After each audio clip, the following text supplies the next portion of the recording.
Bonjour, je voudrais faire une mise au point concernant les produits laitiers.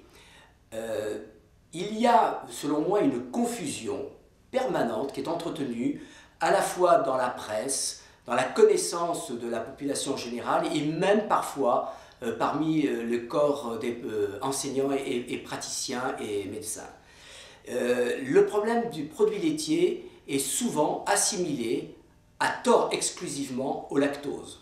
Or, il faut bien comprendre que dans un produit laitier, qu'il soit d'origine de la vache, de la chèvre ou de la brebis, il existe à la fois les protéines concernées de l'animal et également le lactose. Le lactose est un sucre.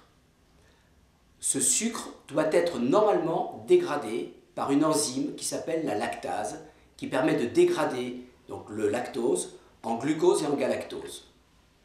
Donc, quand on a une insuffisance enzymatique, on va avoir un problème avec le lactose qui va donner effectivement des troubles intestinaux, des diarrhées, des constipations, des ballonnements, des flatulences, etc. Mais il ne faut pas oublier que les produits laitiers concernent également les protéines animales. Notamment, pour ce qui concerne les produits laitiers, la caséine, entre autres, mais il y a l'alpha-lactalbumine également et la bêta-lactoglobuline aussi. Donc, quand on fait des tests d'intolérance alimentaire, il faut obligatoirement un support protéique pour avoir une réaction des anticorps, et notamment des anticorps IgG, qui sont ceux qui réagissent vis-à-vis d'une intolérance alimentaire. Donc, quand vous avez une réaction positive au test des anticorps vis-à-vis des produits laitiers, il s'agit bien de réactions vis-à-vis des protéines laitières et notamment la caséine, mais en aucun cas il ne s'agit du lactose.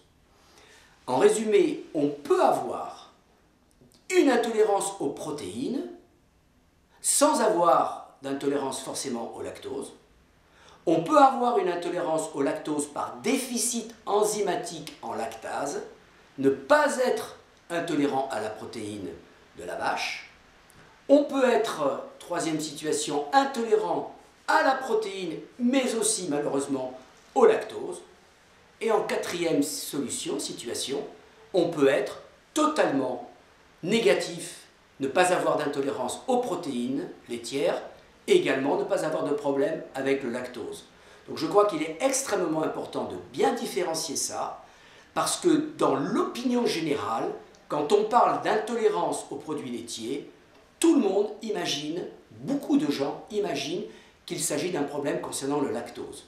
Or, l'intolérance aux protéines de la vache ne sont pas l'apanage des jeunes enfants ou de l'âge dans l'enfance ou dans l'adolescence, mais également chez les adultes.